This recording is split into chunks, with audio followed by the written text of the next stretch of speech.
ශ්‍රී ලංකාවේ මේ ලස්සන පුංචි ලෝකාන්තයේ සිට ඔබ අමතන්නේ සපාන් එස්සේ.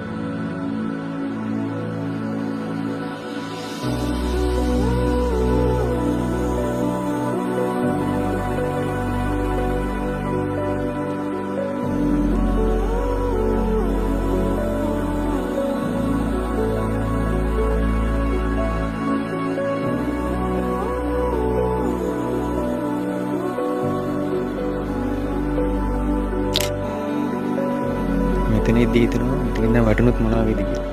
ඒ වගේම මේ කන්පන්ති දිහා මේ මේදම දිහා බලන ඉද්දි ඇත්තටම වෙන ෆීලිං එකක් දැනෙනවා. ඒ බය නැති වෙනවා. මට හිතෙනවා ඒක ඔයාලටත් ඒ එක්ස්පීරියන්ස් එක මෙතෙන්ට આવුත් විඳින්න පුළුවන් කියලා. කොච්චර වෙලා ගියත් මෙතන එපා වෙන්නේ නැහැ.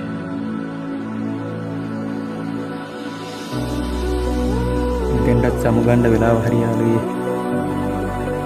නැවතත් මේ බලාපොරොත්තු වෙන අපි මෙතනින් සමුගන්නවා. යන්න නම් හිතෙන්නේ නැහැ. යන්න වෙනවා.